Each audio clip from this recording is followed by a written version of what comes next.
हमेशा की तरह एक दिन मौका पाकर दरबारी बीरबल के खिलाफ बादशाह अकबर के कान भरने लगे। वे कहने लगे, जहां पनाह, बीरबल स्वयं को कुछ ज्यादा ही अक्लमंद समझता है। यदि वह इतना ही अक्लमंद है, तो उसे कहिए कि वह बैल का दूध लेकर आए। दरबारियों की बातों में आकर अकबर ने बीरबल की अक्लमंदी की परीक्षा लेने की सोची। बीरबल उस समय दरबार में उपस्थित नहीं था। जब वह दरबार पहुंचा, तो अकबर बोले, बीरबल, क्या तुम मानते हो कि दुनिया में कोई कार्य असंभव नहीं? जी हुजूर, बीरबल ने उत्तर दिया। तो ठीक है, हम तुम्हें एक काम दे रहे हैं, तुम्हें उसे 2 दिवस के भीतर करना होगा।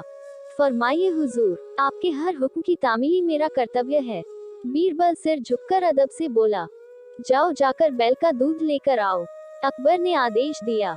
आदेश सुनकर बीरबल भौंचक्का रह गया। इधर दरबारी मन ही मन बड़े प्रसन्न हुए। वे जानते थे कि यह कार्य असंभव है, क्योंकि दूध गाय देती है, बैल नहीं। क्यों बीरबल, तुमने कोई जवाब नहीं दिया? अकबर बोले। बीरबल क्या कहता, वह बहस करने का समय नहीं था। हामी भरकर वह घर लौट आया। घर आकर उसने गहन सोच विचार किया, अपनी पत्नी और पुत्री से भी चर्चा की। आखिरकार सबने मिलकर एक उपाय निकाल ही लिया। उस रात बीरबल की पुत्री अकबर के महल के पीछे स्थित कुएं पर गई और पीट पीट कर कपड़े धोने लगी। अकबर के महल की खिड़की उस कुएं की ओर खुलती थी। जोर जोर से कपड़े पीटने की आवाज सुनकर उनकी नींद खुल गई। खिड़की से झांकने पर उन्हें एक लड़की कुएं पर कपड़े धोती हुई दिखाई पड़ी। अकबर ने वहीं से चिल्लाकर उस लड़की से पूछा, बच्ची, इतनी रात गए कपड़े क्यों धो रही हो? बीरबल की पुत्री बोली, हुजूर, मेरी माता घर पर नहीं है, वे कुछ महीनों से अपने मायके में हैं। उनकी अनुपस्थिति में आज मेरे पिता ने एक बच्चे को जन्म दिया। दिन भर मुझे उनकी सेवा शुश्रूषा करनी पड़ी, कपड़े धोने का समय ही नहीं पाया, इसलिए रात में कपड़े धो रही हूँ। कैसी विचित्र बात कर रही हूँ बच्ची, आदमी बच्चे पैदा करते हैं क्या?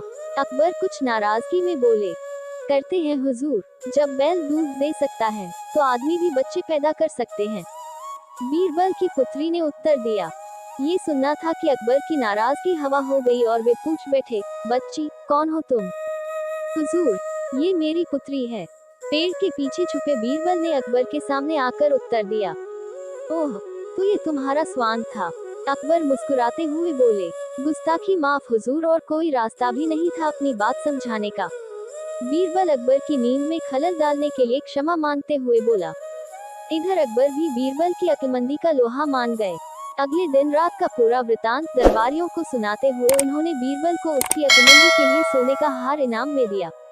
दरबारी हमेशा की तरह जल भून कर रह गए।